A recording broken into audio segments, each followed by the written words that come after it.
You've been listening to the Felix Rosado podcast. If you enjoyed this podcast, please consider giving us a positive review on iTunes or whatever platform you are listening to. If you want more content about dog training, health, nutrition, be sure to visit my YouTube channel, Dog Train Beyond.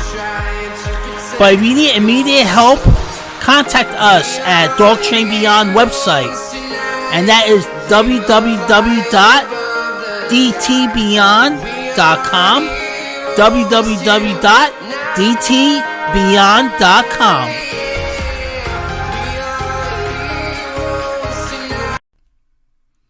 All right, guys, welcome to Felix Rosado podcast, where I give you my 2 cents on dogs, everything dogs.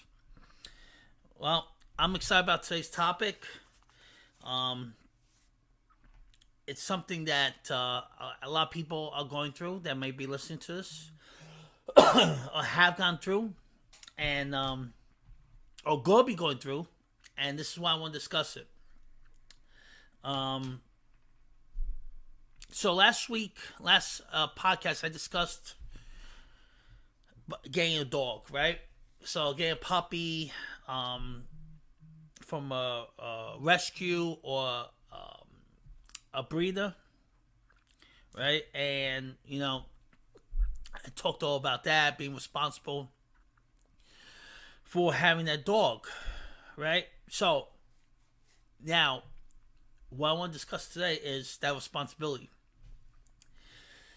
So, going back a little bit, when you're going to be getting a puppy, obviously, if you happen to see a dog in distress, a puppy in the street, or, you happen to come across a puppy, and you really see that dog needs a home and that dog needs to be taken care of, and you weren't expecting to get a puppy, that's obviously not a spontaneous decision, right? It was no thought or no planning for that, which is understandable. But besides that, and it does happen, it can happen, and it does happen. What if you've been planning for a long time to get a dog? So in my case, I was planning for I wanted a dog for years. So one thing I always wanted, ever since I was small, I never could have a dog. But my folks were like, we can't have a dog until we get a house and we have the land and the space. All right, it sucked. I used to go to my friend's house and pet their dog, and I would do it like the whole time I'm there. I'm sitting down, I'm petting the dog. Like I just love doing it. So I had always wanted a dog. So finally the opportunity came, and I was able to get that dog, right? So I planned ahead. I looked up breeders, and then I looked up what I need to do as far as getting supplies or whatever I needed right away. So I did that. But guess what? I get that beautiful puppy, and I loved him, and I didn't know what to do, and I was at a loss. Many people, I actually had someone come in today, was feeling that way. So, what's the step to help you? Is find a trainer. So that's what we'll be discussing today, is finding a trainer. Finding a trainer is not as easy, or can be easy, depending on what your guidelines or your what you're looking for. All right, if you know what you're looking for, or you have no clue, it could be a difficult task or it could be an easy task. There's so many more trainers out there than there was 10-15 years ago. Hell, when I first got my first dog, there weren't that many trainers. So, and that was like in 2006. So, finding a dog trainer could be easy or it could be hard. And if it's easy, that doesn't necessarily that means that's a good decision either, because it depends on which trainer you go to, and I'm going to be discussing that today. So, how to choose the right dog trainer? How to find number one? How to find a dog trainer? All right, so if you get a dog, a puppy, let's just say puppy right now, for argument's sake. All right, it doesn't really matter, but let's just say puppy for the story. You may go to your vet's office, and they could recommend. They might have a dog trainer that they would recommend. Oh, awesome, great. Now, once again, that could be a good thing or that could be a bad thing, because vets. I don't get me wrong. I respect vets. I truly do. They spend a lot of money, a lot of time, a lot of blood, a lot of sweat. Well, maybe not blood, but you get my idea. They spend a lot into getting the education. And they know the science. They know the science of the medicine, the health, and all that, the body of the dog. Would not take that away from them. All right? Just like human doctors. All right? But that does not mean that they know dog training. Let me reflect that. Let me mention that again. That does not mean that they know dog training. I'm sorry. No offense. Just because you got your PhD and your vet, all this stuff, does not mean that you're a dog trainer. Sorry. Doesn't mean it. Just because you could be a lawyer doesn't mean you're a dog trainer either. Just because you're a groomer doesn't mean you're a dog trainer. I know the lawyer thing got you off, but you know what I mean. You know you're following what I'm mentioning, right? So, just because vets are around animals, they work with animals, and they know how to cure a disease or help the dog get healthy, which I give them all kudos on. I give them, definitely we need them, does not mean that they are dog trainers or they have a clue about dog training. Not putting them down. I know that sounds like a put down, but it's true. The one thing I could tell you is in this world, and I've come across this so many times, is that everyone, and I think I mentioned this in my podcast, and this is something I'll mention all the time. Everyone that has a mouth is a dog trainer. Because they're going to tell you they know they're going to give you suggestions. They're going to tell you what to do. They're going to tell you the right things and the wrong things. And guess what? They never owned a dog before. They never handled a dog before. They wouldn't know what to do even if they had a dog. They have no clue. But they know exactly what to tell you how to fix your dog. Isn't that funny? So you gotta be very careful with the advice that you get, including where to find or what type of trainer to find. Now I'm giving you my advice, my input of dog training and what I think is right, what I don't think is right, and you don't have to take this. You don't, and you shouldn't take it right away. You should absorb the information and then do your own investigation. I urge everyone to do your own investigation. Does my way is the only way? Absolutely not. But I'm hoping, I'm trying to guide you the right way that I feel, my experience and my knowledge, in which I believe I have a lot of knowledge. Do I have the most knowledge out there? Absolutely not.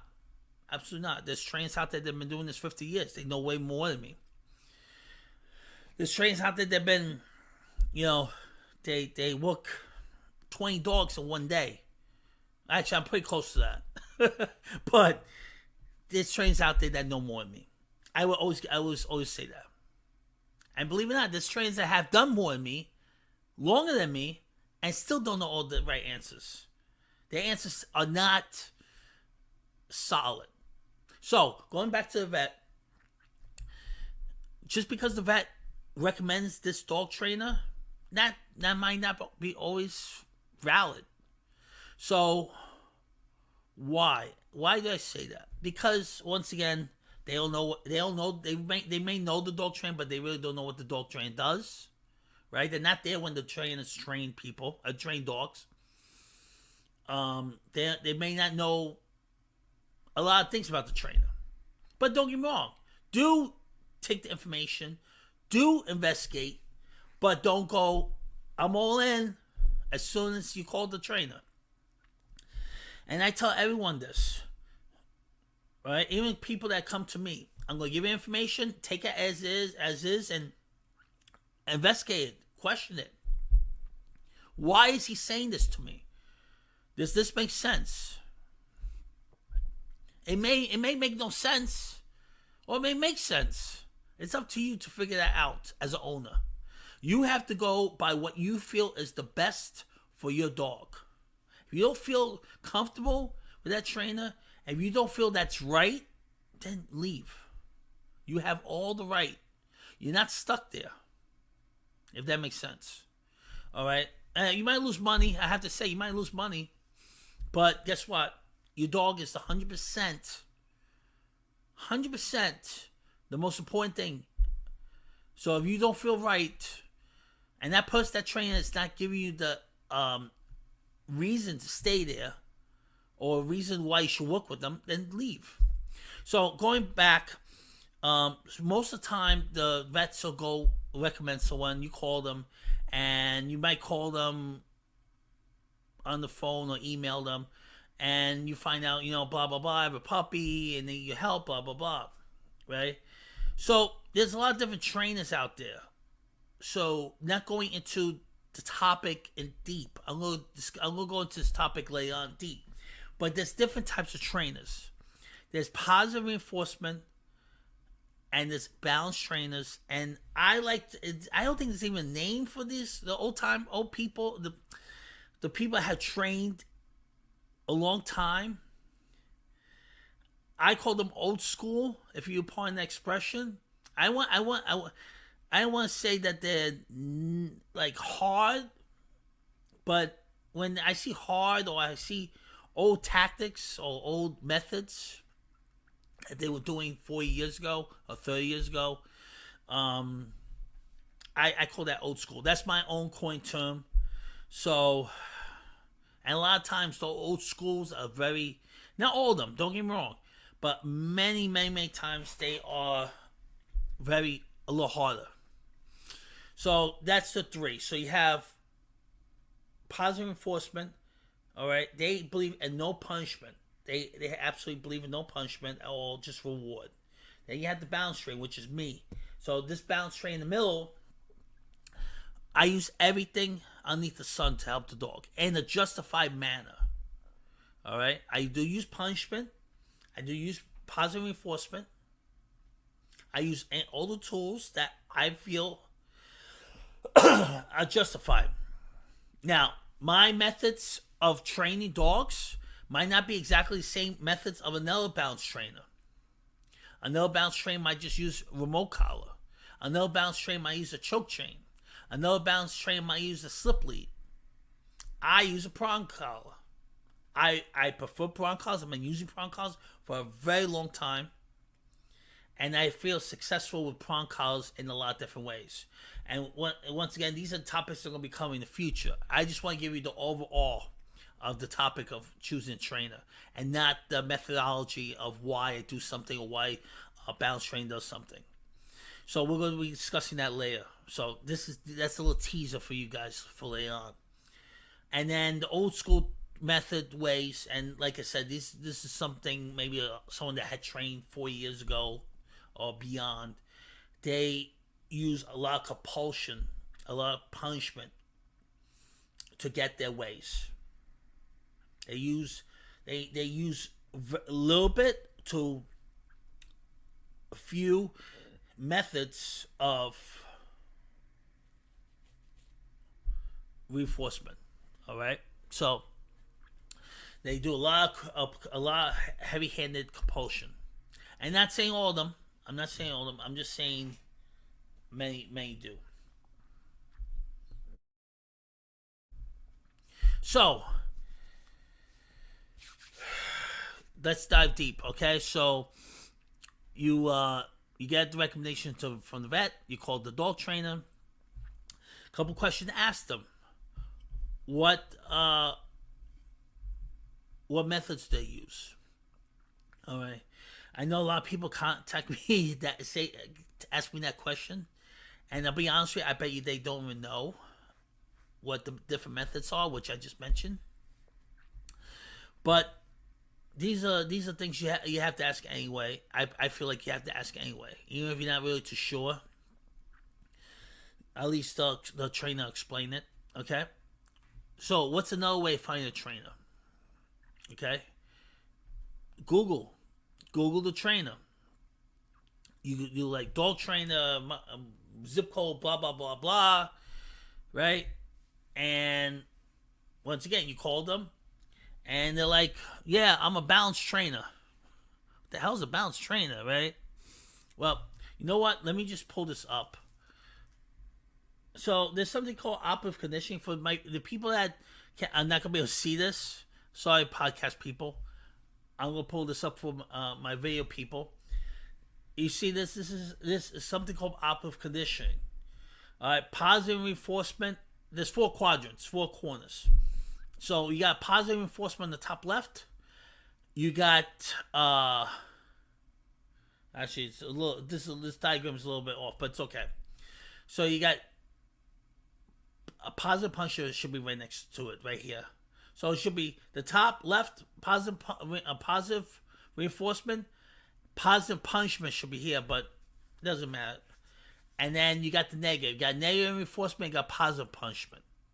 I mean, negative punishment.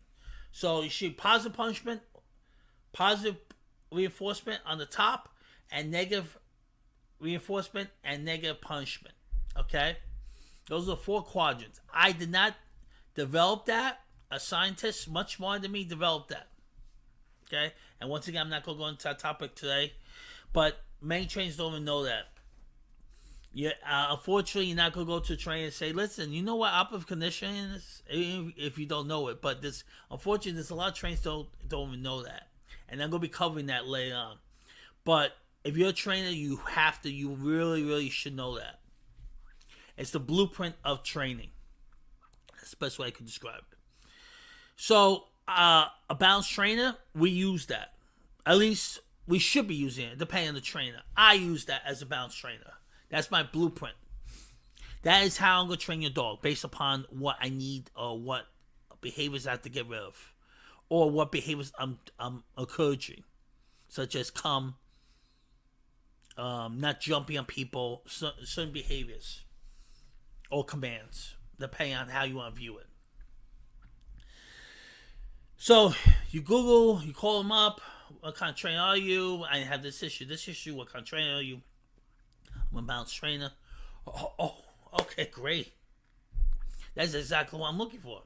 Yeah, most likely you're not gonna understand that, and I'm not gonna give you a whole lecture to teach you that. You're not gonna need that information.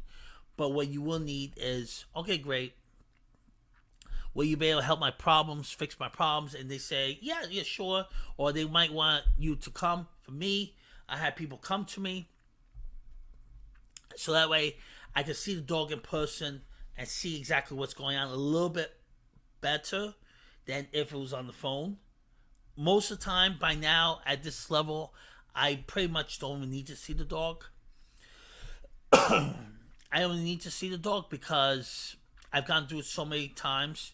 I know exactly what's going on because dogs are very, very have similar issues or a combination of similar issues. So I'm about to train, come in, let me see the dog, blah blah blah. Oh great. Maybe the positive trainers might do that too. Or maybe the old school trainers might do that too. Now, this is the point that you have to get to. When you come in, how's that trainer treating that dog? Right? If that trainer's a jerk to you, how do you think they're going to be with your dog? How? I'm not saying give kisses and all that stuff, but be somewhat friendly to the dog. You know, if the guy's like,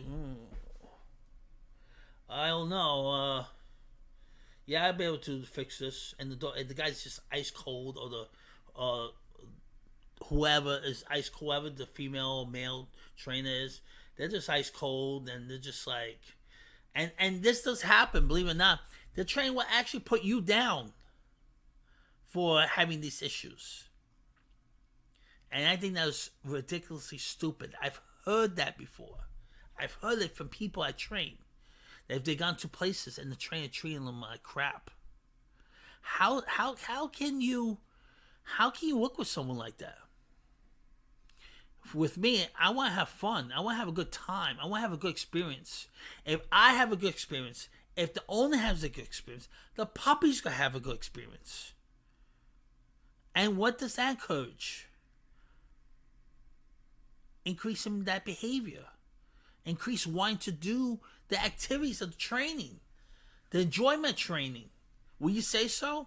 So, you go to a trainer, you meet them, whatever. Heck, maybe you might sign up for their class, or maybe they sign up for their private lessons. Every training is different. We got this. This is the way it breaks down. Basically, the trainings. If you want to train your dog, I don't care what trainer you go to. It breaks down to these three teaching methods. So I shouldn't say that. I should say class methods or train methods of training your dog. I don't care if they're on planet Earth. This is the three, and it's not. It can't be anything different. And first thing, it will be private lessons. So most common is doing private lesson with the trainer. Doing classes. They offer classes like Petco, PetSmart. That's exactly what they do. They do that a lot. They have a lot of. They offer a lot of classes, which I recommend do not go to. And once again, that's another topic. But hell, I'm gonna go to it. All right, so don't go Petco PetSmart. Don't go. You're wasting your money. If you want to have a fun activity with your dog and you just want to waste money, fine, go ahead. But don't expect to get anything out of it. I'm sorry. Don't expect to get anything out of it. You're not gonna get anything out of it. You're not. And you're saying, why is that? Because the trainer that's there, number one, is only positive. And now, yes, I will have a view on these methods. It's only positive. And you're doing in the store with these other dogs. So you're trying to get a puppy 3 months old to try to do a task around people, noises, and other dogs using only food. It's not going to happen. I mean, you may, depending on your dog, you may teach the dog stuff like that. But I have had a lot of people come to me. I have a lot of people that train with me, I should say, that have gone through that. And they got nothing out of it. Yeah, maybe the dog sits. Let me tell you, every dog sits. That's the easiest thing to teach. The easiest. I mean, you can't go any easier teaching a dog to sit than like breathing. You can't. Sit. I told my dog to sit. That's nice, but that's just easy. All right. So, going to these classes. You go to a class, you have 20, let's say 10 dogs. And there's 2 people per dog with the dog. 1 person with the dog. Whatever. You have a ton of people. And then, guess what? There's people going by. Walking by with their dogs, shopping. And you think you can get your dog to focus? Do you go to, when you study for school, did you go to a rock concert to study? For algebra? Do you go to a rock concert to study for the science class? Science test? Hell no, right? So how do you expect your dog to focus in an environment like that? When you're learning and your dog is learning. Now, don't get me wrong. There's a time when you do bring your dog into public. And you should bring your dog into public. And you should work your dog. But there's also a time that you have to work your dog in isolation. No distractions. Isolated. That way they can focus on you. They don't have focus. The puppies, the babies. You have to encourage that. You have to teach that. People don't understand. Like, it's amazing when we think about humans. Like, we understand exactly what we're talking about. But when it comes to dogs, it's like it just goes out the window. You wouldn't have your son or daughter study for math tests and go to the friend's house. The friend's house with 10 other kids there. Would you? You would have to study? No, right? So why would you have your puppy go to a class so crazy? And don't get me wrong, the puppy classes, depending on the way the puppy class is structured or the use of the puppy class, like socialization or teaching the people, stuff like that, that's great. But you're trying to teach the dogs commands, new behaviors, focus, that's not going to happen. Because the stimulation of the excitement of seeing the other dogs, people, all that stuff going on is more enticing than your piece of treat or food. Even chicken. Now, unless that puppy's starving, which I know no one's going to starve the puppy, that food may not be enough at that moment to teach them those skills. Now, remember I was saying that you should working outside. Yeah, you should. But it shouldn't be the basis of your whole base platform of your training. It shouldn't be the foundation. It should be a challenge. When you go run, and not run, I'm just using this as a concept. When you go running, right? You do long runs, you do short runs, you do sprints, you go uphill, right? You do all these different things. Imagine trying to train for a marathon and all you do is sprints. Whoa. Same idea. Right? So you gotta do the foundation, which is actually just run. Not necessarily sprints. But now, will the sprints help? Yeah, they will. In combination with the other stuff. So, once again, if you work the puppy, isolation, right? You teach the puppy these commands, no distractions or very little distractions, which I do for my puppies that come to me. Now, guess what they're going to be able to do outside? They might be able to perform the behaviors because they're more familiar with the behaviors. Now, if you're trying to teach a puppy something outside, right?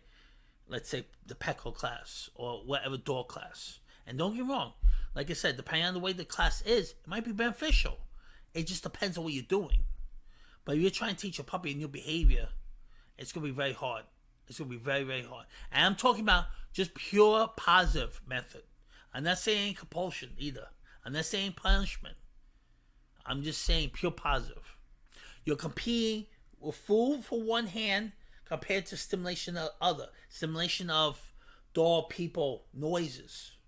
It might be more arousal, more enticing. So that's the problem. All right, so you go back to what I was saying. So private lessons, classes, and then a board and train. Board and train is basically the dog is going to stay with the trainer for X amount of time. There are trains that will do anything from 2 weeks to 6 weeks. It all depends on what the dog's needs are, how the train works. For me, as an example, I will do 4 weeks. And 4 weeks, holy crap, 4 weeks. Yes, I do 4 weeks. The reason I do 4 weeks is I do pure. First off, when the dog comes to me, the dog is what the hell? Some dogs like, what the hell? Mommy, daddy left me. I'm nervous. I'm scared. Right? I don't know who that person is. I have no relationship with this new dog. And don't get me wrong, there's some dogs that don't even care. As soon as mommy, dad leaves them, they're on top of me, licking, kissing me, want to play, all this stuff, right? But there are many dogs, especially the dogs that have behavior issues. And I'm not saying behavior issues as a bad thing. I'm saying issues such as insecurities and stuff like that. Not necessarily aggression or anything like that. I'm just saying insecurities, behavior issues. That could be even excitement too, or separation anxiety or anything like that. Mommy, Dad left me. Holy crap, who the heck is this guy? Now, 2 seconds later, let's say even an hour later, sit, calm down, right? Do you think the dog's gonna really, really want to do anything with me? Like that fast, that quick? I haven't developed any kind of relationship with the dog. No relationship. Now I'm telling the dog to do all this stuff. You think that's right? And don't get me wrong, there are some dogs that will do that. There are. But there's also dogs that will not do that. Those are the dogs I develop my program. I focus my program on. So if they go like, oh, I'm ready. Mom, Dad left? Okay, no big deal. 5 minutes later, I'm ready to work. Great. They get even more. But the dogs that are like, holy crap, oh my God, I am scared. Do you think I want to do that to your dog? I want to put them through that stress of not knowing where they're at? The stranger, the boogeyman? Me, I'm the boogeyman to them. And then all of a sudden trying to make them work in commands? Teach them something new? No. You gotta develop a relationship. That's my methodology, my way. Develop a relationship. So it might take a couple days for that to happen. It might take 5 days, a week. I don't know. I've had dogs that didn't pee or poop for a day or two because they were so nervous. But then they did. Once they got more relaxed. They got used to me. Some dogs that wouldn't eat. Now, there are dogs that will not eat at all. Like, they won't eat, like, out of my hand or anything like that. They won't train for food. They'll eat because they're starving. Or they're in a situation that they're a little bit more comfortable when I'm not around. Maybe they're in the crate. And I'll put the food out there. So, that's a different situation. But I'm just talking about dog may not eat out of my hand. And, that's time. That might take a couple days. Might take, like I said, every dog's different. So, I don't think it's right that you ask the dog literally 2 seconds later to try to do behaviors for you, and they have no kind of relationship with them. But like I said, everyone has the ways. That's my way, and that's my belief. But hey, do what works, right? So every trainer has their ways, but that's my ways, and that's the way I believe. So I develop a relationship with them, and that might take a day or two. It might take a few more days than that. So I compensate for that little few days. And then what we start doing is some foundational stuff.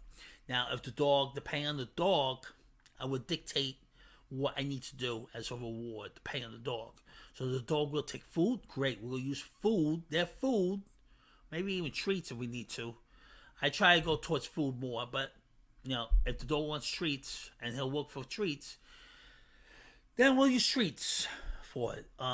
Especially if he or she is in good weight, not overweight. From that point, if they don't do any food, they're eating every day, but they just don't want to train with food. It does happen. A lot of dogs really, really do not. They eat just to live. They really don't care about food. Then I would try toy. But once again, suppose the dog doesn't want toy. So there's a lot of trainers out there that will spend like weeks trying to get the toy development, which is great if you're the owner. But I try to get. I want to get as much. I want to get as much as I can. So if the dog is not really into toy, I personally, and that's not everyone, I will go into praise. And I've had dogs that absolutely did not want food, did not want toy, but love praise. You rub them, you say, oh, good boy, oh, you good. And you start, and they will absolutely melt in your hands. They absolutely love it. Guess what? That's good for me because they love it. They enjoy it. It's valuable to them. And I'm getting what I want. I'm teaching them the commands, the behaviors I need. So I will address the dog to what their needs are or what their likes are. This is another topic I have to come across in the future. Is that many trainers will, and if that's what they're good at. I'm not that way. Doesn't make me a bad trainer. Hey, I still get the results. So many trainers will force a reward down the dog's throat. They will. So if the dog doesn't want food, well, they'll hold back food. And don't get me wrong, it's not an invalid choice to do. It's very valid. All right, you may hold food a little bit back, and it makes them hungry, and they want to work for it. Great, awesome. But suppose that you hold back food for a couple of days. How long you hold back food? I have seen dogs, and I know dogs that wouldn't eat for 9 days.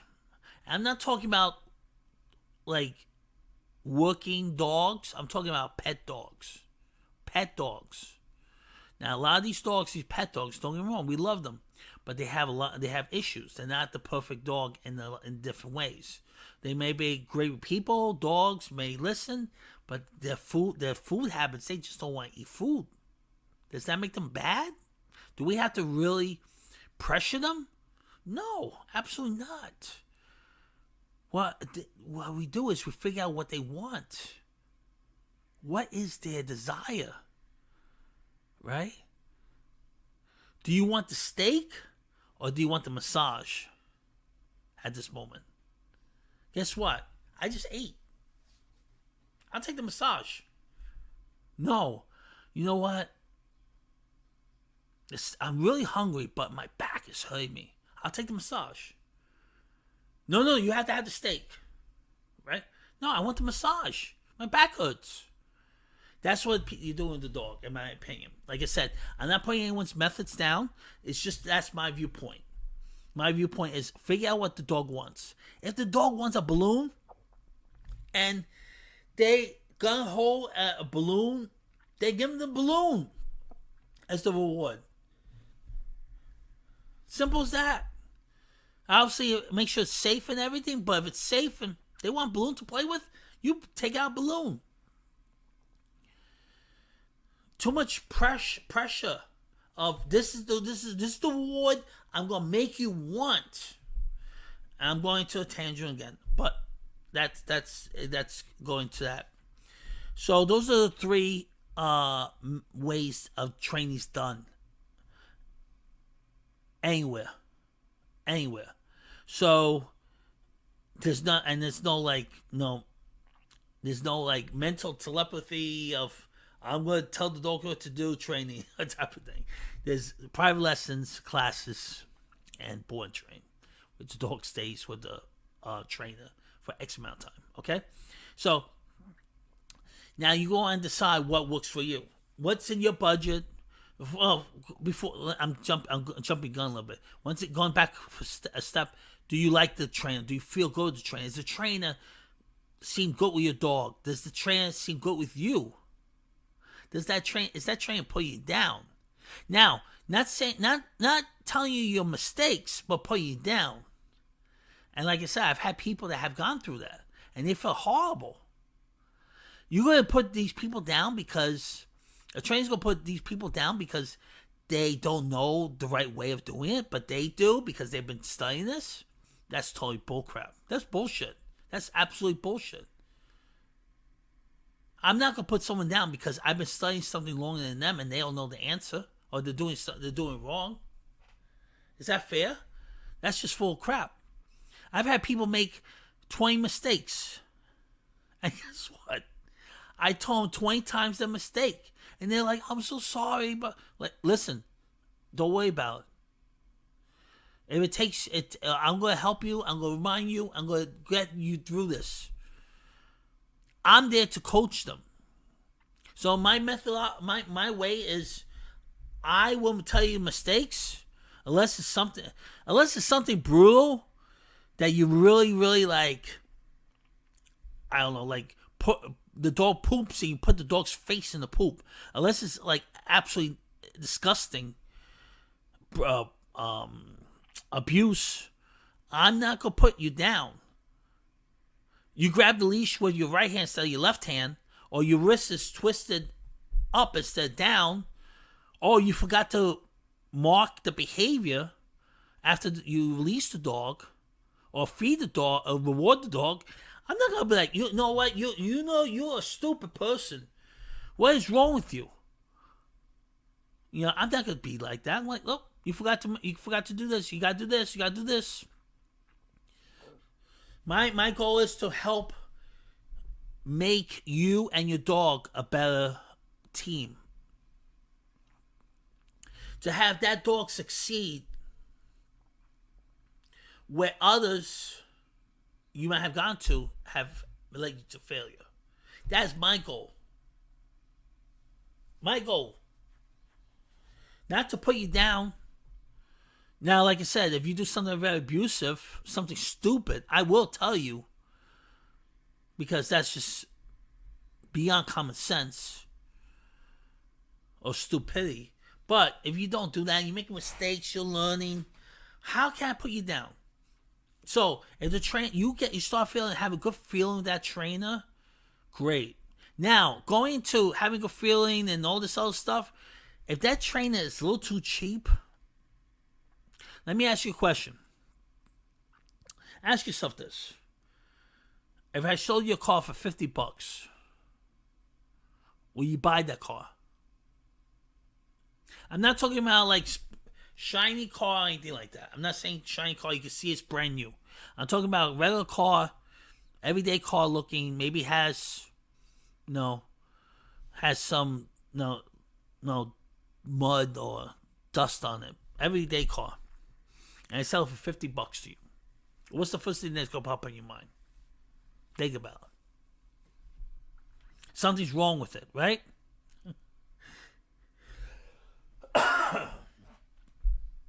Something's wrong with it, right? Am I wrong?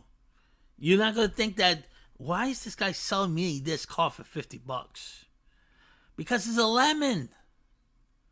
I know it. So, when you have trainers selling you, oh, we're going to give you this discount, we'll give you this and this, it's this cheap and blah, blah, blah. But this other guy, this other trainer, he was this price. And he really knew what he was talking about. He was on tap. I really like him and he seemed knowledgeable, but you know what? I'm going to go with the guy that's cheaper. Do you think that's the wise decision?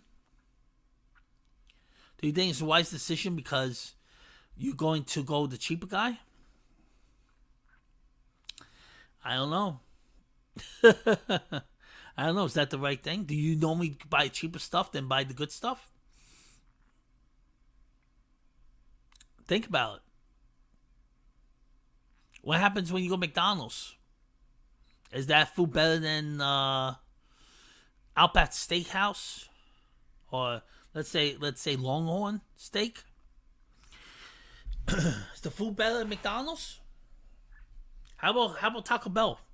You go to Taco Bell, is the food better than the actual authentic restaurant, Mexican restaurant? It's cheaper.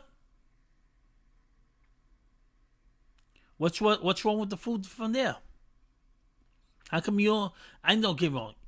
I do go McDonald's. I do go Taco Bell. But if I had the choice between the two, right? And the obviously Mexican food's more money. That's why I'll go Taco Bell every single time I want Mexican food. I go Taco Bell because there's no other choice. Everything else is closed. Right? If I want good Mexican food, good quality, I go to the Mexican restaurant.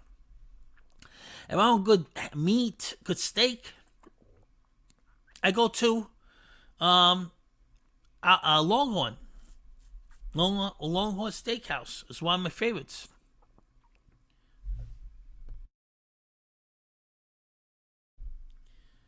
So,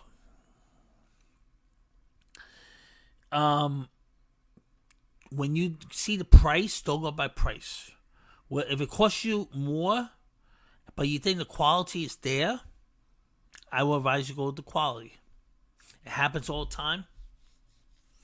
It happens when people buy puppies.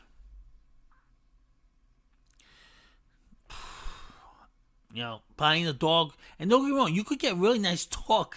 I know a trainer. He got a dog in Walmart parking lot. I don't remember how much he got. Maybe $300. He got it for $300. The dog's a freaking amazing dog. But that's because it had good genetics. He got lucky because it had good genetics to be able to do the stuff that he wanted. But always be careful price. It's what you get for. It's like anything. You pay cheap, you'll get cheap stuff. So when you look at trainers, always go with the cheap one. Now, obviously, if this trainer, his price is $5,000, and you absolutely cannot afford $5,000, but you could do the $3,000 trainer, then do the $3,000. But don't go to a $3,000 trainer, and you can afford it, and everything's right. The trainer seems knowledgeable, friendly, great with the dog, like everything's right. But guess what? You hire the trainer that works for $100 an hour, $50 an hour. You're gonna be trained. You're gonna be trained quality for price. All right. So, these are things you have to keep in mind when you're looking for a trainer. Now, obviously, the dog's abusive to you, and it has happened. There have been trainers that have been known to be abusive right in front of the owner. If you feel like you're abusive or you're questioning why they're doing that, ask them. Now, if they don't tell you, oh, no. I don't tell you. Listen to me. I'm the dog trainer. Leave. If they're not good enough to explain to you why they're doing something to your dog, if they're not willing to guide you and tell you why they're doing something towards your dog, correcting the dog or whatever, leave. There was a couple years ago, there's a trainer, he was on video. The owner actually was recording this. And he was so hard on the dog. He didn't get the dog to do anything. And the dog was shut down, scared. It was absolutely disgusting, by the way. It was absolutely disgusting. I would not have been, I would have been horrible on that guy. That guy it would have been the last time he ever thought about doing dog training. I guarantee you that. She should have honestly said, why are you doing that? Why this is blah, blah, blah. And got the hell out of there. That's what I would have done. So these are things you have to watch out for when you go to a trainer. And last piece, and this is very stir some things in the pot. And it's been going on for a long time. That is, you get someone that competes in a sport and they've won trophies. You might even see the trophies, and the trophies are all nicely around and stuff like that. Just because they win competition don't mean that they're a good dog trainer either. So they might be a great dog trainer. I know people that have competition, have won competitions and stuff like that, and they're fantastic dog trainers. I've met trainers that have never competed in competition, or very, very, very rarely competed, and they're great dog trainers. or they've won tons of trophies, and they're just mean at assholes. They are assholes. They're assholes to the dog. They're assholes to the people. These are. If you see stuff like this, do not work with that trainer. Go somewhere else. Go somewhere else. Just because they're world champion of blah blah blah sport don't mean anything. Can they give you the information? Can they transfer their information to you? Can they transfer their information to the dog? Can they transfer their information in a justified manner to your dog? Are they hard on the dog for no reason? Are they hanging the dog? I mean, like literally hanging the dog. Are they doing stuff like this? So, this is why you gotta be very careful with who you work with. Before I became a dog trainer, I trained with a few trainers. I didn't know any better, but I trusted them, and now in light, I think back to it and I'm like, oh, they're a little hard on them.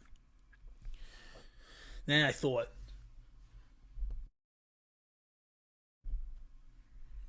so you got to analyze all these things, see what that trainer is, who they are. Can they help you?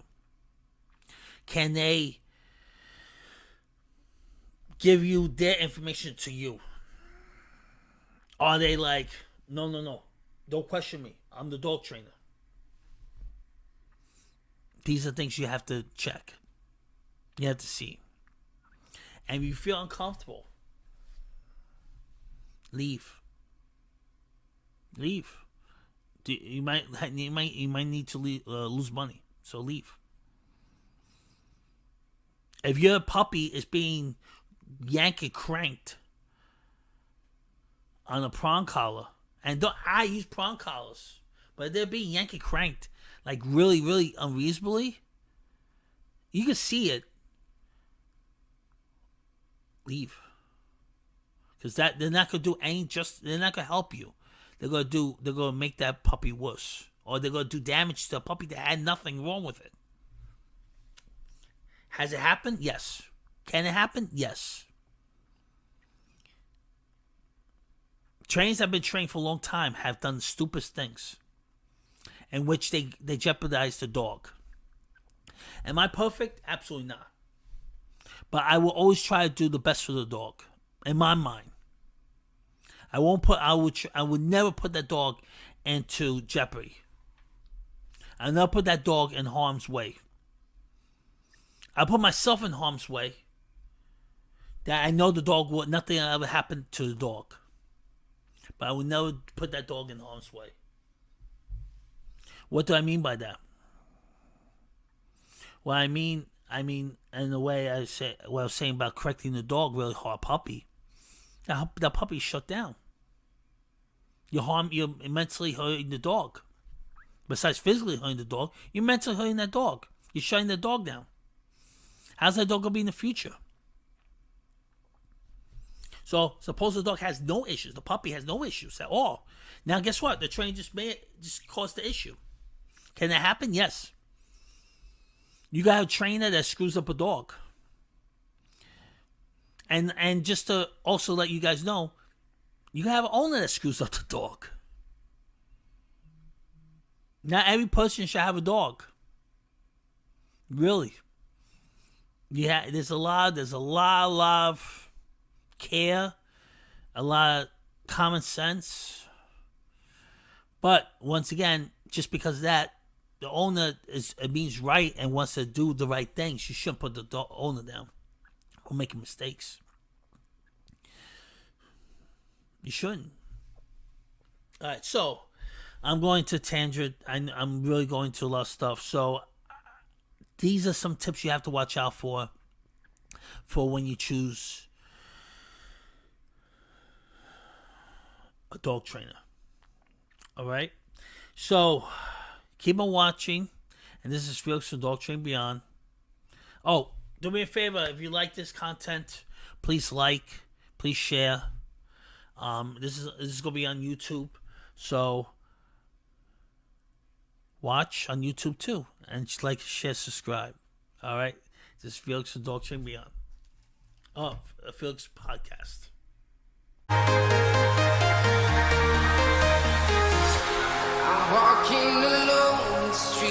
You've been listening to the Felix Rosado Podcast.